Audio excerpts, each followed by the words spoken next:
नमस्कार मित्रांनो, मी डॉक्टर योगेश सालुंके, सुयोग होमिओपॅथिक क्लिनिकमध्ये तुमचं मनापासून स्वागत. आज आपण बोलणार आहोत त्या वेदनेबद्दल, जिला लोक साधी डोकेदुखी समजतात, पण जी प्रत्यक्षात डोळे दिपवणारी, मेंदू हलवून टाकणारी आणि जीवन थांबवणारी असते. तो रोग म्हणजे मायग्रेन. आणि या व्हिडिओमध्ये तुम्हाला मिळणार आहे वैज्ञानिक माहिती, कारणं, पॅथोफिजिओलॉजी, मेंदूतील बदल, प्रकार, तपासण्या, आहार, व्यायाम, योग. मायग्रेन का बरा होत नाही आणि होमिओपॅथीची वैज्ञानिक भूमिका. हा व्हिडिओ शेवटपर्यंत बघितलात तर तुमचं संपूर्ण मायग्रेन मॅनेजमेंट बदलणार आहे. मायग्रेन म्हणजे नेमकं काय? मायग्रेन म्हणजे साधा हेडेक डोकेदुखी नाही. तो एक न्यूरोलॉजिकल व्हॅस्क्युलर डिसऑर्डर आहे. म्हणजे मेंदूतील नसांच्या संवेदनशीलतेत अचानक वाढ, रक्तवाहिन्यांच्या आकुंचन प्रसरणातील बिघाड, मेंदूतील रसायनांच्या न्यूरोट्रान्समीटर्स असंतोलातून निर्माण होणारी तीव्र ठणकणारी वेदना. ही वेदना पल्साटाईल म्हणजेच धडधडणारी, ठोक्यांसारखी असते. मायग्रेन हे डोक्यातील वादळ आहे, वेदनेचा केवळ पाऊस नाही. मायग्रेनची सखोल पॅथोफिजिओलॉजी. आता मुख्य भाग. मायग्रेन नक्की का होतो? मेंदूत काय घडतं? याला म्हणतात trigeminal vascular mechanism. Step 1. Nervous system sensitization. आपल्या मेंदूत ट्रायझेमिनल नर्व नावाची एक मोठी नस असते.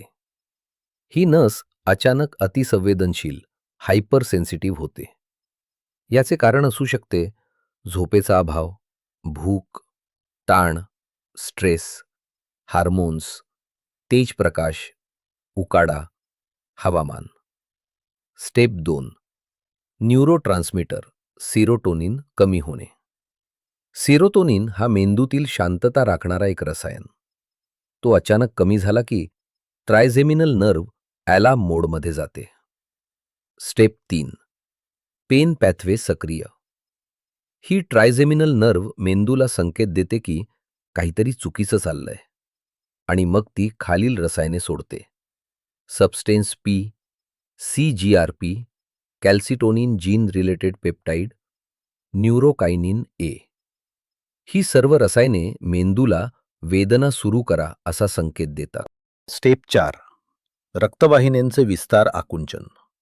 व्हॅझोडायलेशन, व्हॅझोकन्स्ट्रिक्शन. हे रसायन क्रेनियल ब्लड वेसल्स, मेंदूच्या रक्तवाहिन्या अचानक एक्सपॅन्ड करतात. वेदना सुरू, परत कन्स्ट्रिक्ट, वेदना वाढत घटत राहते. स्टेप 5. इन्फ्लेमेशन, सूज. CGRPमुळे नर्व एंडिंग सुजतात. ही इन्फ्लेमेशन म्हणजेच सर्वात तीव्र वेदनेचा टप्पा. सोप्या भाषेत ट्रायझेमिनल नर्वला राग येतो, सेरोटोनिन कमी, ब्रेन केमिकल्स बाहेर, ब्लड वेसल्स मोठ्या, मेंदू ओरडतो. मायग्रेन ही डोकेदुखी नसून मेंदूतील रासायनिक वादळ आहे. सेक्शन 3. मायग्रेनचे प्रकार. Migraine without aura. सर्वात कॉमन. ठणकणारी वेदना, उलटीची भावना, उजेड आवाज सहन होत नाही. 2. Migraine with aura. डोळ्यांसमोर प्रकाशाची लकेर, फ्लॅशिंग झिगझॅग लाईन्स, प्रतिमा धूसर, हातपाय बधीर, बोलण्यात अडचण. 3. Chronic migraine. महिन्यात किमान 15 दिवस डोकेदुखी. 4. Vestibular migraine. चक्कर, असंतुलन, कानात आवाज. 5. Menstrual hormonal migraine. हार्मोन बदल, एस्ट्रोजन कमी, मायग्रेन वाढ. Rosacea migraine like flushing. काही लोकांमध्ये चेहऱ्यावर लालसरपणा, उष्णता, बर्निंग सेन्सेशन यामुळे मायग्रेन एपिसोड्स वाढतात. मायग्रेन का होतो? कारणं काय? 1. जेनेटिक, अनुवंशिक. नसांचा संवेदनशीलपणा कुटुंबातून येतो. 2. हॉर्मोनल बदल, विशेषतः महिलांमध्ये एस्ट्रोजेन चढउतार. 3. लाईफस्टाईल कारणं, झोप कमी, भूक, ताण, जास्त screen time, dehydration. 4. Environmental triggers, तेज प्रकाश, मोठा आवाज, तीव्र गंध, तापमान बदल. 5. Food triggers, chocolate, cheese, idli डोसामधील मोनोसोडियम ग्लुटामेट, प्रोसेस्ड फूड, चहा कॉफी जास्त, कोल्ड ड्रिंक्स. सेक्शन 5. तपासण्या, CBC, vitamin D, vitamin B12, thyroid profile, TSH, T3, T4, blood sugar, woman, FSH, LH, estrogen, MRI brain. काही रेड फ्लॅग्स असल्यास.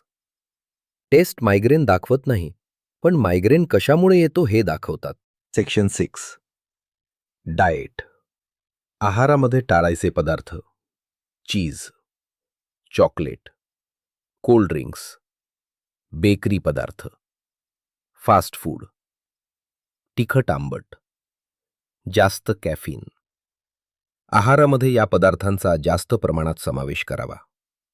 Magnesium rich foods, पालक, बदाम, pumpkin seeds, nerves शांत ठेवतात.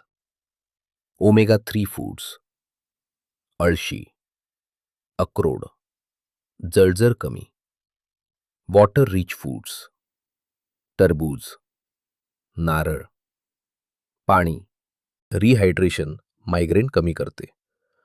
Low glycaemic index foods, भाकरी, oats, कडधान्य.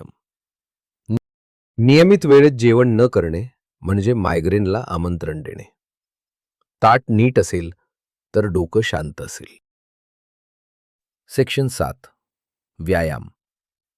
30 मिनिटे चालणे, मानेचे स्नायू ताणून सोडणे, खांदे फिरवणे, मन शांत ठेवणारे श्वसन, deep breathing. Progressive muscle relaxation, nerves over active होणे कमी. मायग्रेनला वाढवणारा व्यायाम: जास्त जिम, अचानक उड्या, उकाड्यात व्यायाम. सेक्शन 8. योगासनं. 1. बालासन, मेंदू शांत.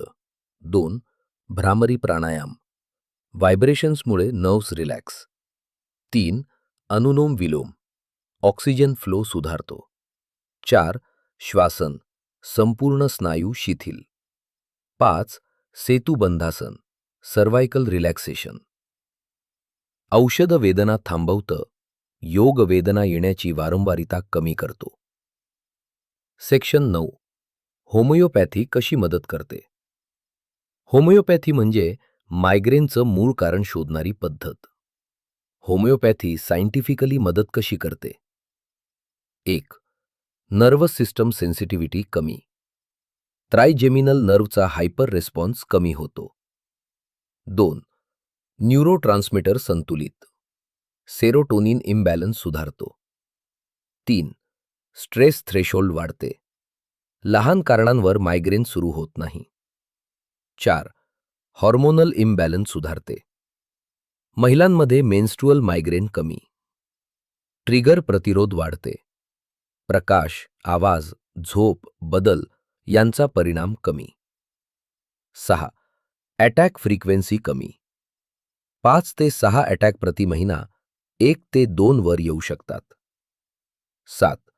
पेन इंटेन्सिटी मोठ्या प्रमाणात कमी, 20% ते 90% पर्यंत फरक शक्य. पेन किलर वेदना थांबवतो, होमिओपॅथी वेदनेची गरजच थांबवतो. मित्रांनो, मायग्रेन हा आयुष्यभराचा रोग नाही. तो समजून घेतला तर नियंत्रित करता येतो आणि योग्य उपचार घेतले तर बराही होतो. सुयोग होमिओपॅथी क्लिनिकमध्ये संपूर्ण केस टेकिंग ट्रिगर्सची scientific analysis, lifestyle correction, root cause oriented homeopathy, वैयक्तिकृत इंडिव्हिज्युअलाइज्ड उपचार आणि सातत्यपूर्ण मार्गदर्शन. आमच्या अनेक रुग्णांमध्ये मायग्रेन 60 ते 90% कमी झालाय. मी डॉक्टर योगेश सालुंखे. वेदना कमी करणे नाही, रुग्णाचे आयुष्य बदलणे हेच माझं ध्येय. धन्यवाद. हा व्हिडिओ नक्की शेअर करा, कारण ज्ञान शेअर केलं तरच वेदना कमी होतात.